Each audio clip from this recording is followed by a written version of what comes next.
दर्शयतो परतस्यार्थेष्वभिज्ञस्वरा तेने ब्रह्मरुदादिको मुह्यन्ते यच्छो तेजो वारिमृदां यथा विनिमयो यत्र सर्वो रामनाश्रेण सदा निरस्तं सत्यं परं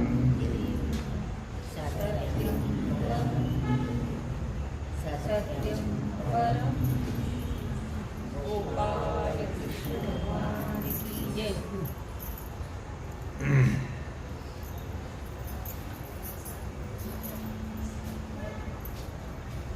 किं बहुना अवस्थात्रया हे अधिष्ठान धनंजय मनोनिदेहायया हे चिन्नाम। भगवान सिद्धेश्वराच्या असीम कृपेने श्री रुक्मिणी पांडुरंगाच्या चरणाजवळ बसून श्री सद्गुरु ज्ञानेश्वर महाराज, श्री जगद्गुरु तुकाराम महाराज, श्री संत एकनाथ महाराज यांच्या चरण सानिध्यामध्ये आपण सर्वजण मिळून महान ग्रंथराज ज्ञानेश्वरीच्या 18व्या अध्यायाच्या 320 ओवीचा आपण विचार करतो आहोत। भगवान श्रीकृष्ण परमात्मा अर्जुनाला सांगतात, अर्जुना फार काय सांगितलं? अरे बाबा, या देहाला अधिष्ठान का म्हटल्या जातं? अर्थात त्या म्हणण्याबद्दल त्याचे 5 अभिप्राय असे आहेत। या देहाला अधिष्ठान का म्हटल्या जातो त्या अभिप्राय 5 प्रकारचे आहेत। एक असा आहे, एक जागृती, एक स्वप्न, एक सुषुप्ती आणि 3 अवस्था, बाल्य, तरुण, वृद्ध। या 5 अवस्थेला आधार हा देह आहे, म्हणून या देहाला अधिष्ठान असं म्हटलं जातं। आणि कर्ता हे दुजे, कर्माचे कारण जाणे। प्रतिबिंब म्हणजे चैतन्याचे जे। आता कर्ता हे कर्माचं दुसरं कारण आहे। पहिलं कारण काय सांगितलं? अधिष्ठान, देह। दुसरं कारण आहे कर्ता। आता कर्ता या शब्दाने जीव हा अर्थच योग्य आहे। त्या जीवाचं स्वरूप माऊली ज्ञानराजाने प्रतिबिंब,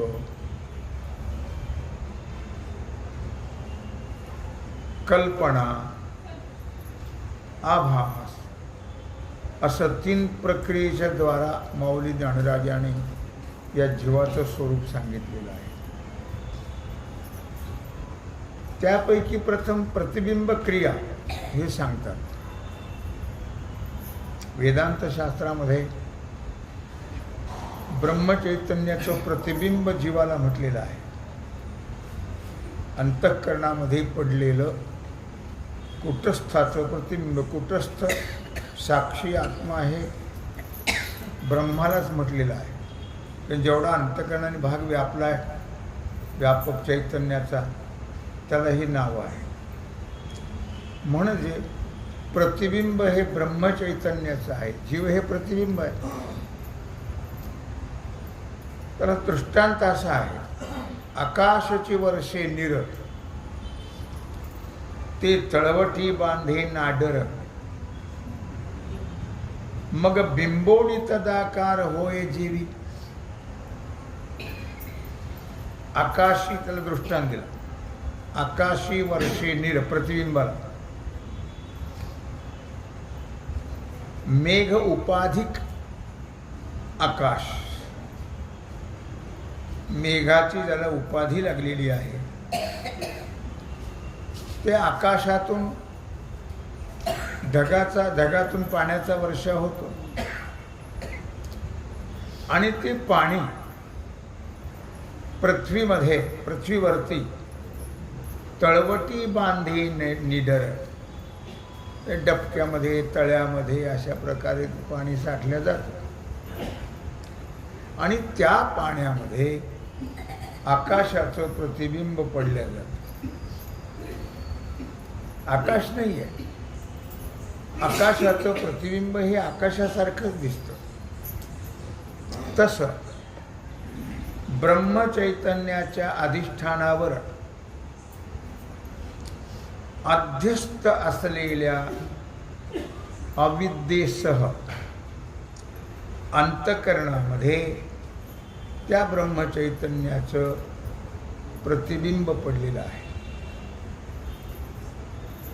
आणि म्हणून अंतःकरणाच्या किंवा अंतःकरणाला आकाशाचा दृष्टांत दिलेला आहे.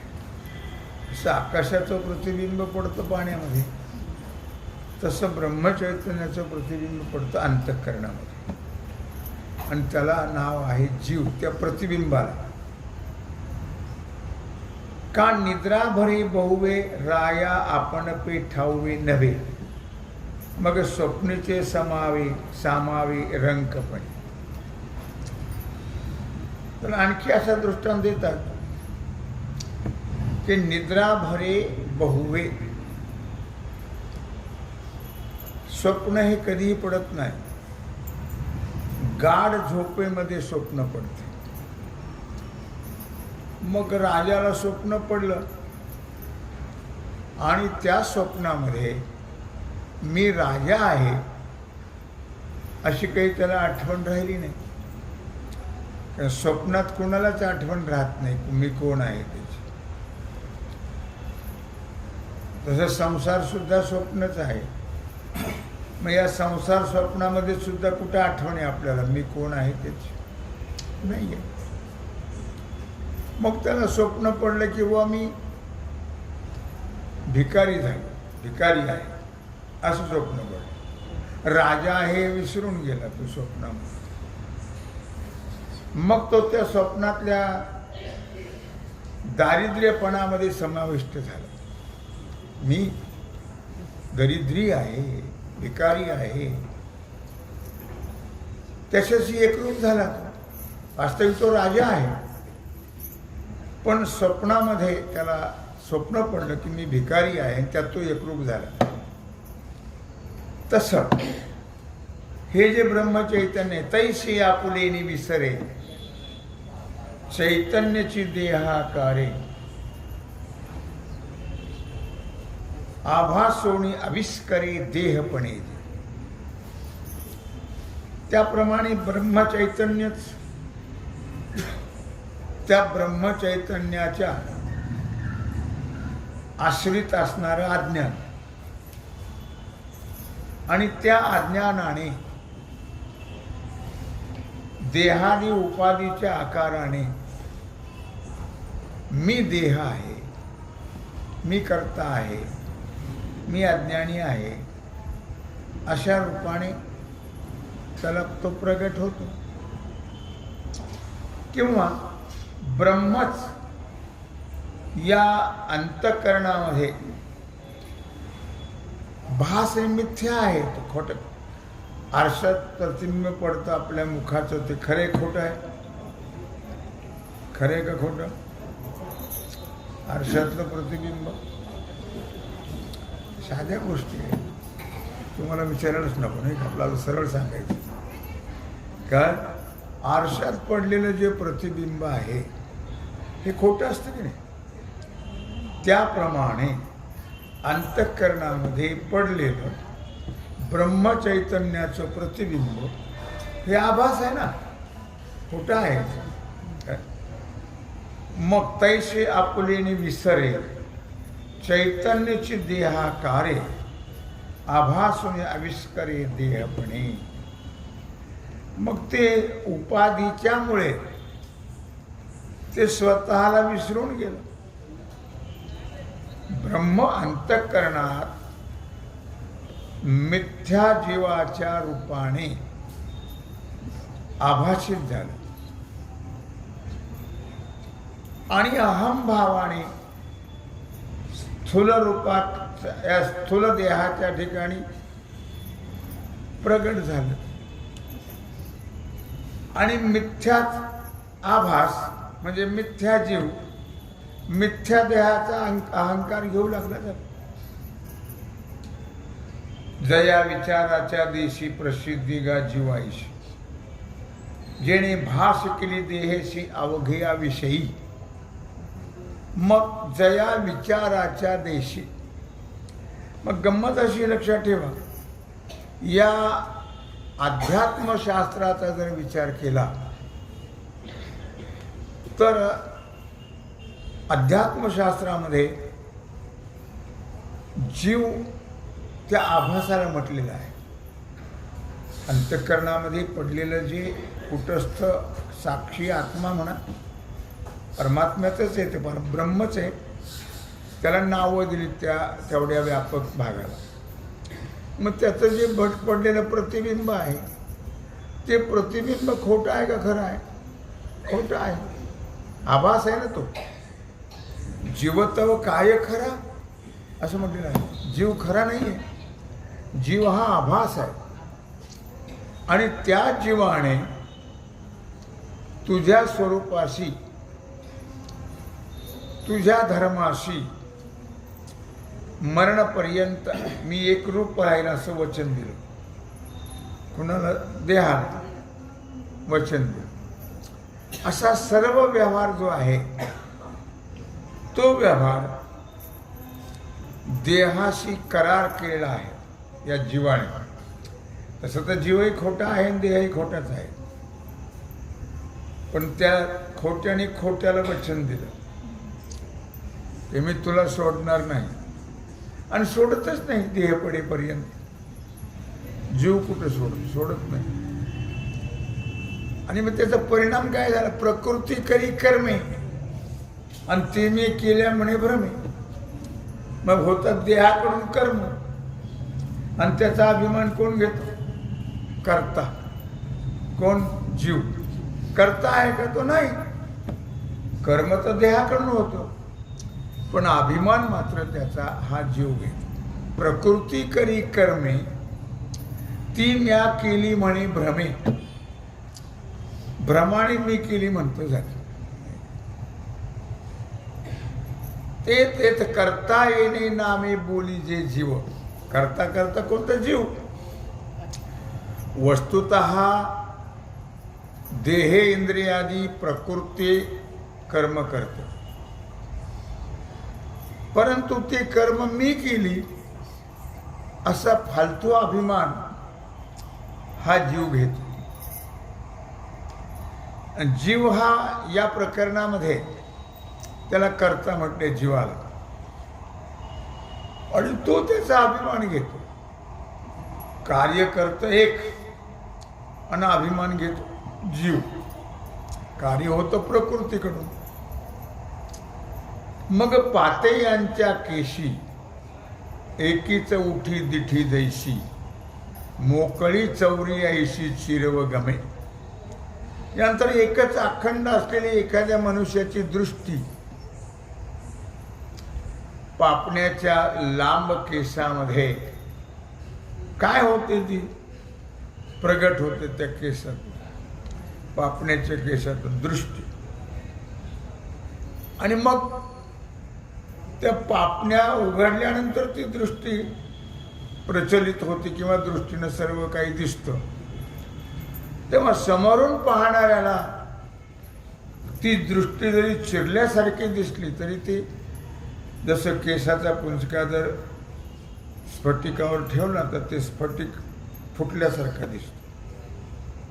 त्याप्रमाणे हा जो प्रकार आहे दृष्टीचा तो पापण्यामुळे चिरल्यासारखा दिसतो. किंवा दुसरं दृष्टांत, घरा आतुल एक दीपाचा अवलोक गवाक्ष भेदे अनेक आवडी जीवी. घरामध्ये एकच बल्ब लावलेला किंवा एक ट्यूब लावलेली असते, पण ते खिडकीतून अनेक प्रकारची जशी दिसते. किंवा एकची पुरुष दैसा अनुसरत नवा रसा, नवविधू ऐसा आवडू लागे.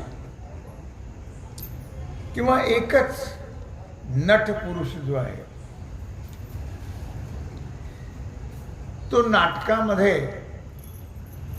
नवरसाना अनुसरतो, म्हणजे 9 प्रकारचे अभिनय करतो तो.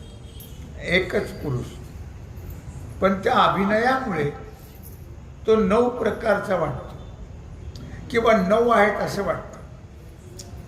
आहे एकच, पण तो वेगळे वेगळे अभिनय करतो आणि त्यामुळे त्याचा वेगळेपणा वाटतो नाही. अर्थात नायिकेशी व्यवहार करणारा शृंगार रस निर्माण करतो, युद्ध प्रसंगी वीररस निर्माण करतो, नायिकेच्या मरणानंतर वियोगात पडतो, शोक व्यक्त करतो का, तेव्हा करुणारस निर्माण करतो. अनेक आश्चर्यजनक प्रयोग तो करतो आणि त्याप्रमाणे तो त्या प्रयोगामुळे तो अनेक प्रकारचा वाटतो. वेगळी वेगळी माणसं वाटतात. एकच मनुष्य असतो, परंतु अनेक अभिनय केल्यामुळे तो जसं अनेक पुरुष आहेत असं वाटतं. त्याप्रमाणे हा जो जीव आहे तो एक अभिनय करणारा आहे. लक्षात घ्या. इंद्रियाकडून कर्म होतं, देहाकडून होतं, पण हे सगळे तो आपल्या बोडख्यावर घेतो आणि सगळे कर्म मी केले असं म्हणतो. प्रकृती करी कर्मे आणि ते मी केल्या म्हणे भ्रमे, केली म्हणे भ्रमे. आणि मग त्याचा अभिमान अशा प्रकारे तो आपल्याकडे घेतो. जसं सर्व कार्य देव करतो की नाही, सर्व कार्य देवामुळे होतं. आपल्या ज्या सगळ्या क्रिया आहेत शरीराकडून होणारे, हे कर्म जे आहेत सगळे, हे कोणामुळे होतात? भगवंतामुळे होतात. चाले हे शरीर कोणाची असत, त्याच्या सत्तेने सर्व होतात. पण जीव मात्र त्याचा अभिमान आपण स्वतःकडे घेतो. माझ्यामुळे झालं, मी होतो म्हणून झालं, म्हणजे असा तो अभिमान घेतो. तेवी बुद्धीचे एक जाणणे, श्रोत्रादी भेदे येणे, बाहेरी इंद्रियपणे फाकी जे का. तेवी बुद्धीचे एक जाणणे. आता बुद्धी एकच आहे का अनेक आहे? बुद्धी तर एकच आहे, पण त्या बुद्धीच्या द्वारा जी क्रिया घडल्या जाते ते इंद्रिय 5 ज्ञानेंद्रिय, 5 कर्मेंद्रिय यांच्या द्वारा ती क्रिया होते. आहे कार्य ते बुद्धीचं, पण यांच्याद्वारा होते. म्हणून ते 10 प्रकार वाटतात. करणारी कोण आहे? बुद्धी. होतं बुद्धीमुळे, पण त्याला कारण आहेत. श्रोत्र आहे, त्वचा आहे, चक्षु आहे, जिव्हा आहे, घ्राण आहे वगैरे. या इंद्रियांच्या द्वारे ते कार्य होते. प्रत्यक्ष बुद्धी ते कार्य करू शकत नाही, इंद्रियाच्या द्वारे ते कार्य होते. आणि मग अशा प्रकारे ती काही देहाच्या बाहेर जाऊ शकत नाही, कोणतं कार्य करू शकत नाही. पण ते पृथ्वीविध करणं, कर्माचे इया काढणं. पृथकविध म्हणजे वेगळे वेगळे. ते हे पृथकविध करणं म्हणजे इंद्रिय. त्या प्रत्येक इंद्रियाच्या द्वारे होणारं वेगळं वेगळं कर्म, कारण प्रत्येक इंद्रियाचं कर्म वेगळं वेगळं आहे. आणि ते कर्म या कारण एक तिसरे गा जाण नृपनंदन. पहिलं कारण काय सांगितलं, दुसरं कारण काय सांगितलं, जीव. आणि आता हे तिसरं कारण सांगितलं आहे, इंद्रिय. हे आहे तिसरं कारण कर्माचं. 5 कारणं सांगायची आपल्याला, कारण 5 कारणं सांगितलीत कर्माची. आता 3 झाले. पहिला देह, दुसरा जीव, तिसरा इंद्रिय. आणि पूर्व पश्चिम वाहणी. काय ज्ञानोबराने किती सूक्ष्म विचार केला लक्षात ठेवा. कशा करता केला त्याचं पुढं कारण सांगतील. हे आपल्याला केवळ एका तत्वावर जायचं आहे. या चिकित्सेतून एवढी चिकित्सा ज्ञानोबरायाने केली. किती वय होतं ज्ञानोबरायाचं ज्ञानेश्वरी लिहिली तेव्हा? 16 वर्षाचं होतं. वयाच्या 16व्या वर्षी मौलीनं ज्ञानेश्वरी सांगितली आणि सच्चिदानंद बाबाने लिहिली आणि निवृत्तीनाथाने ऐकले. श्रोते होते निवृत्तीनाथ, सांगण वक्ते होते माऊली आणि लिखाण करणारे होते सच्चिदानंद बाबा. तेव्हा किती वयामध्ये काय अद्भुत आहे हे सगळं. 16 वर्षाच्या वयाच्या मुलाला काय अनुभव असतात, पण सगळ्या प्रापंचिकाला जे अनुभव नाहीत, माहीत नाहीत, कळत नाहीत, ते अनुभव माऊली ज्ञानराजाने या ज्ञानेश्वरीमध्ये प्रदर्शित केलेले आहेत. 3 कारणं पाहिली आपण. आणि पूर्व पश्चिम वाहिनी निघाली या ओघांच्या मिळणी, होय नदी नद पाणी एकची जेवी. ज्याप्रमाणे दृष्टांत दिला पुन्हा, पाणी एकच असतं. काही पूर्वेकडून प्रवाह असतो, काही पश्चिमेकडून असतो, काही दक्षिणेकडून असतो. जसा उतार ज्या बाजूने असेल त्या बाजूने तो प्रवाह असतो आणि त्याप्रमाणे त्याला नावं दिल्या जातात. वास्तविक पाणी किती आहे? पाणी एकच आहे, पण ते ज्या पात्राच्या द्वारा ते वाहते, ज्या प्रवाहाच्या द्वारा ते पाणी वाहतं, तशी त्याला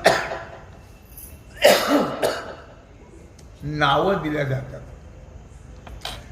तैसी क्रिया शक्ती पवनी,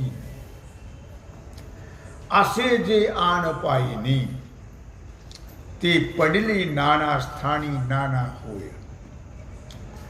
पाणी एकच, पण अनेक प्रवाहाच्या द्वारे त्याला वेगळी वेगळी नद्यांची नावं दिल्या जातात.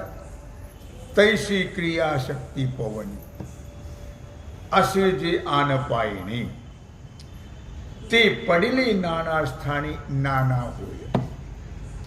त्याप्रमाणे प्राणवायूच्या ठिकाणी नाश न पावणारी नित्य अशी जी क्रियाशक्ती आहे, ती क्रियाशक्ती या 10 इंद्रियाच्या द्वारा आणि ती क्रियाशक्ती निर्माण होते. एक क्रियाशक्ती तर एकच आहे, पण 10 प्रकारचे 10 इंद्रिय आहेत, त्याचे 10 विषय आहेत आणि त्याद्वारा ती क्रियाशक्ती वेगळी वेगळ्या प्रकारची, म्हणजे अनेक प्रकारची आहे असं वाटतं.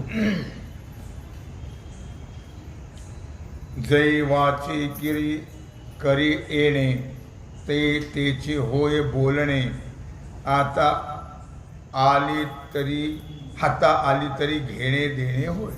शक्ती ती एकच, पण ती वाचेच्या द्वारा आली की शब्द बाहेर पडतो, हाताच्या द्वारा आली तर व्यवहार होतो घेणे देण्याचा, अगाचरणाच्या ठाई पायाच्या द्वारा आली चालण्याचा व्यवहार होतो. शक्ती एकच, शक्तीत अनेकत्व नाही, तर गती त्याने निर्माण होते. अधोद्वाराच्या द्वारा जर ती शक्ती आली तर काय होतं तुम्हाला कल्पना आहे त्याची. कंदवणी हृदयवरी प्रणवाची उजरी, करिता तेची शरीरी प्राण म्हणे. आता पुन्हा त्या शक्तीला वेगळं नाव आलं पुन्हा प्राप्त. कंदवणी हृदयवरी, वायू शरीरामध्ये मूलाधार चक्रापासून तो हृदयापर्यंत अनाहताच्या रूपाने ओंकाराची स्पष्टता करत असतो. वायू एकच आहे, त्यालाच प्राण असं नाव दिलेलं आहे. तात्पर्य काय की प्राण रूपाने हृदयातील वायू अनाहत नाद निर्माण करतो. अनुहात वाजती टाळ असं वासुदेवात म्हटलंय. अनुहात ध्वनी हा आल्यापासून तो जाईपर्यंत असतो, पण आपल्याला या गोंगाटामुळे कळत नाही. तो असं मस्तकात चालू असतो. तुम्हाला जर तो अनाहत ध्वनी आता वेगळा वेगळा आहे, कोणाला विण्यासारखा येतो, कुणाला घुंगरासारखा येतो, कुणाला ढोलासारखा येतो, कुणाला विमानासारखा आवाज येतो. पण तो केव्हा कळतो? मध्यरात्री जेव्हा सगळं शांत होईल आणि तुम्ही जेव्हा उठून बसाल, मग तो आवाज घ्या, मग तो कळेल. त्याला म्हणतात अनुहात. कोण? तो प्राणच. ती शक्तीच आहे, प्राणशक्ती. आणि ती शक्ती ह्या प्राणवायूच्या रूपाने अनाहताला प्राप्त होते, किंवा त्याला अनुहात ध्वनी असं म्हटलेलं आहे. मग पृथ्वीची या रिगा निगा, मग त्या शक्तीलाच प्राण असं म्हटलेलं आहे. मग पृथ्वीची या रिगा निगा, पुढती तिची शक्ती पैगा, उदान ऐशिया लिंगा पात्र झाली. प्राण अपान, गुदद्वाराच्या वाटेत जो वारा जातो त्याला अपान असं म्हटलेलं आहे. प्राण अपान. आता व्यान शक्ती एकच आहे, पण वेगळी वेगळी क्रिया असल्यामुळे त्याला वेगळी वेगळी नावं दिलेली आहेत. मग ऊर्ध्वींची या रिगा निगा, पुढती तिची शक्ती पैगा, उदान ऐशिया लिंगा पात्र झाली. तीच प्राणशक्ती वरच्या कंठ देशातून श्वासोच्छ्वासाच्या रूपाने आत जाते, बाहेर येते, आत जाते, बाहेर येते. असं जेव्हा ती करते तेव्हा त्या प्राणशक्तीचं तिला नाव दिलंय उदान. काय 5 प्राण सांगितले की नाही, ते 5 नावं दिले क्रियेमुळं. अधोरंध्राचे निवाहे अपान हे नामल आहे. आणि अधोद्वाराच्या द्वाराने जो वारा सुटल्या जातो त्याला अपान हे नामल आहे, त्याला अपान म्हणतात. व्यापकपणे होय व्यान तोची. आणि मग सर्व शरीरामध्ये ज्याने व्यापलेलं आहे त्या वायूला व्यान असं नाव दिलेलं आहे. आरोगिले निरसे शरीर भरी सरिसे, अनन सांडिता असे सर्व संधी. आपल्याला काही कल्पना नसते की नाही. ज्ञानोबरायांची आपल्याला सगळी कल्पना दिली. इंद्रियाची कल्पना आहे, प्राणाची, देहाची, प्राण किती प्रकारचा आहे, किती आहेत, हे सगळं त्याची इथं माहिती दिलेली आहे. कशाकरता दिलेली आहे? कर्माची कारणं सांगण्याकरता. किती कारणं सांगितली आतापर्यंत? 3 कारणं सांगितलेली आहेत. आरोगिलेणी रसे शरीर भरी सरिषे, आणि न सांडिता असे सर्व संधी. आता जी वायूची क्रियाशक्ती आहे, ती क्रियाशक्ती खाल्लेलं जे आपण अन्न आहे ना, त्या अन्नातल्या जीवनरसाचं प्रसारीकरण करते, प्रसरवते सर्व शरीरामध्ये. सर्व शरीरामध्ये ते शक्ती भरते त्या अन्न रसाची. खाल्लेले जे अन्न आहे त्या रसाची त्याला, आणि सर्व सांध्यामध्ये तो रस नेऊन पोहोचायचं काम करते. ऐशिया या रहाटी. काय? मग तिची क्रिया पाठी. मग त्या सगळीकडं आपलं खाल्लेल्या अन्नाचा रस सगळ्या सांध्यातून पोहोचायचं काम करते. त्या क्रियेला नाव दिलंय समान. समान सगळीकडे पोहोचत. प्राण, अपान, व्यान, उदान आणि समान. ऐशी या राहटी मग तेच क्रिया पाठी. समान ऐशी किरीटी बोलीजे. हा, क्रियाशक्ती एकच आहे, पण क्रियेच्या द्वारा त्यांना अनेक नावं प्राप्त झाली आहे. आपण जेव्हा जेवण घेतो की नाही, तेव्हा सुरुवातीला एकाच घासाचे ओम प्राणाय स्वाहा, ओम अपानाय स्वाहा, ओम व्यानाय स्वाहा, ओम उदानाय स्वाहा, ओम समानाय स्वाहा अशा 5 आहुती द्यावं लागतात. घास एकच घ्यायचं आणि त्याचं 5 वेळेस थोडं थोडं ते म्हणायचं आणि ते तोंडात टाकायचं. त्याला काय म्हणतात? पंचप्राण आहुती. जेवताना सुरुवातीला प्राण आहुती द्यायची असते अन्नाची, उगं भरायचं नाही. याला म्हणतात प्राण आहुती. कळलं का? त्याचे प्रकार आहेत ना.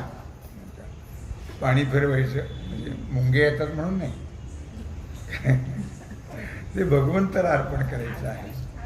पुन्हा चित्रावळी आहे, भानगडी आहे. पण ते आता कोण करतं सगळं भानगडी. मग आचमन करायचं, मग पंचप्राणाची आहुती, पुन्हा आचमन करायचं, मग सुरू करायचं. असं त्याचं शास्त्र आहे. काय मग एवढा आम्ही काही विचार करतो का त्याचा? एवढ्या भानगडीत कोण पडतंय हो? उगी भरायचंच काम करतात झालं. असो. आणि जांभई शिंक ढेकर अशा प्रकारे आपण चौथ्या शक्तीचा विचार करतो आहोत. कारणाचा 3 कारणं झाली. चौथं कारण काय आहे त्याचा विचार आपण करतो आहोत. वेळ झाल्यामुळे झालेली सेवा भगवत चरणी समर्पित करून राहिला जो सेवेचा भाग आहे, आता उपप्राण तो आपण उद्या पाहू. 5 प्राण. प्राण एकच आहे, पण क्रियेमुळे त्याला 5 प्राणांचे नाव दिले. आता उपप्राण 5 सांगितले. पुन्हा त्याचाच भाग आहे. प्राण एकच, मग ते का सांगितले? तर त्याचे कार्य वेगळे वेगळे आहेत. कोणते आहे त्याचा विचार आपण उद्या पाहू.